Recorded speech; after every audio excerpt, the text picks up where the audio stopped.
જય માતાજી મિત્રો, એક નાનું ગામ હતું. એ ગામમાં એક ભક્ત રહેતો હતો. તે ખૂબ જ મહેનતુ હતો, પરંતુ છેલ્લા ઘણા સમયથી તેના જીવનમાં એક પછી એક મુશ્કેલીઓ આવતી હતી. કામમાં નુકસાન, ઘરમાં શાંતિ અને મનમાં સતત ચિંતા રહેતી. એક દિવસ તે ખૂબ જ નિરાશ થઈને ગામની બહાર આવેલા મા મેરડીના મંદિરે ગયો. મંદિરની સામે બેસીને તેણે આંખો બંધ કરી અને દિલથી મા મેરડીને તેમણે પ્રાર્થના કરી.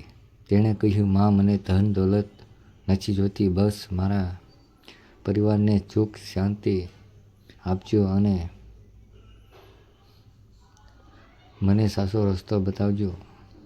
એ દિવસે તેણે માતાજીના મંદિરમાં દીવો પ્રગટાવ્યો અને શ્રદ્ધાથી માથું નમાવ્યું મા મેરડીની સામે.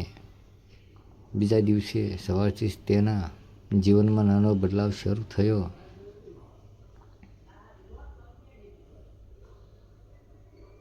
ઘણા દિવસોથી અટકેલું કામ અચાનક પૂરું થયું અને તેને નવી તક મળી અને ધીમે ધીમે બધું જ સારું થવા લાગ્યું.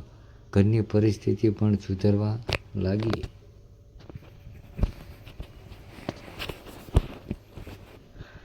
પરંતુ ભક્તે ક્યારેય એવું માન્યું નહીં કે આ બધું માત્ર ચમત્કારથી જ થયું છે. તેણે પોતાની મહેનત ચાલુ રાખી અને સાથે સાથે માતાજી પ્રત્યે શ્રદ્ધા પણ જાળવી રાખી. થોડા સમય પછી તે ફરીમાં મેરડીના મંદિરે ગયો. માતાજીના ચરણોમાં માથું નમાવ્યું. માથું નમાવીને તેણે કહ્યું, મા, જ્યારે હું મુશ્કેલીમાં હતો ત્યારે મારી હિંમત તૂટી ગઈ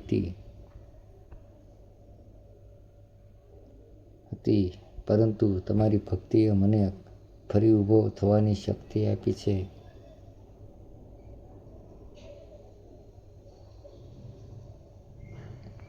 આ સ્ટોરી આપણને એક વાત શીખવે છે કે મુશ્કેલીના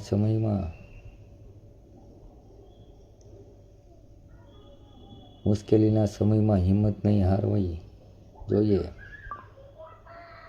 શ્રદ્ધા રાખવી, સારા કર્મ કરવા અને પોતાની મહેનત ચાલુ રાખવી જોઈએ. જો તમે પણ મા મેરડીના ભક્ત હોય, શ્રદ્ધા રાખતા હો તો કોમેન્ટમાં લખજો.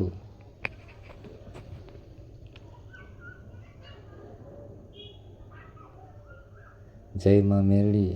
મા મેરડી સૌના જીવનમાં સુખ, શાંતિ અને હિંમત આપે એવી મા મેરડીને પ્રાર્થના. તો જય મા મેરડી, જય માતાજી. મિત્રો, આપણી ચેનલમાં તમે નવા હોય તો આપણી ચેનલ લાઈક કરો, શેર કરો અને સબસ્ક્રાઈબ કરો. અને મા મેરડીના ભક્ત હોય એને જરૂરથી શેર કરજો. જય મા.